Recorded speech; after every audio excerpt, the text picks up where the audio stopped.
Allez, on y va? Allez, on est sérieux là?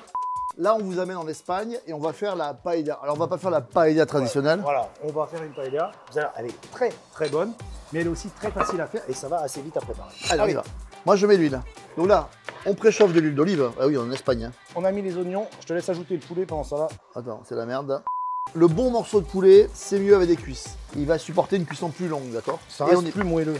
on commence à assaisonner. C'est quoi, je vais prendre un couteau qui coupe pour la suite. Ça, c'est bien ça.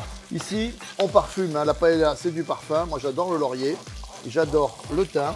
C'est parti. Ce que tu es en train de faire, c'est l'étape la plus importante de la recette parce que c'est vraiment là qu'on va donner du goût.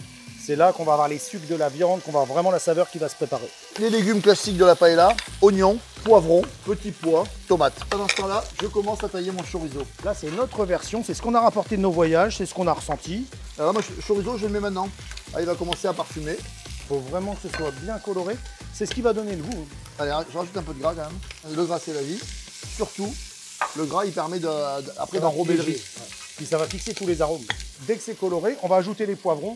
Ça va redescendre un peu la température et on va commencer à avoir les saveurs qui vont se mélanger. Le poivron, il y a de l'eau dedans. On va essayer d'être autour du poulet pour que mon poivron commence lui aussi à rissoler gentiment. Donc on Qui rentre un petit peu d'eau et qu'il aille attraper des sucres. Voilà. Et là, je mets un petit peu de safran. On va ajouter le riz maintenant. Alors c'est du riz cru. Prenez un riz rond, on prend un riz à paella.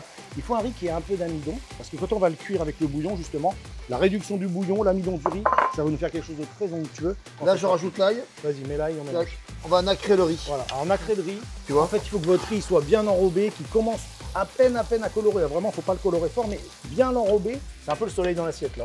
Limite ébloui. Tomate. Des petits pois. Tu mets pas la tomate? Oh, mais les deux. Allez, tomate et petits pois. Tomates fraîches en été, mais là, on rajoute un petit peu de concassé de tomate.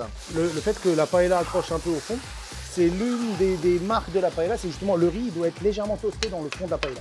Là, tu mets tes petits encornés. Ouais, ils sont surgelés. Voilà, bon, mais là, on les a pas fait réchauffer. Hein. On ne l'oublie surtout pas d'assaisonner. Les petites gambasses. Allez, des crevettes, décortiquées. Alors, on va démarrer sur le feu, on va mouiller quasiment à hauteur, on va démarrer, petite ébullition.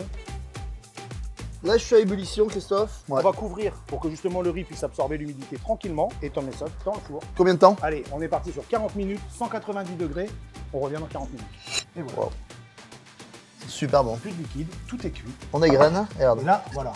Hyper important, moi j'adore dans la paella. Le trait de citron là qui va apporter un peu de niaque. Toi tu mets les herbes. Et moi ce que j'adore, tu vois, je mets un petit quartier de citron là, presque dans l'esprit d'un mojito. Et voilà, c'est prêt, c'est nickel. À table, c'est la cuisine du monde. On est parti en Espagne. On voyage. À notre façon.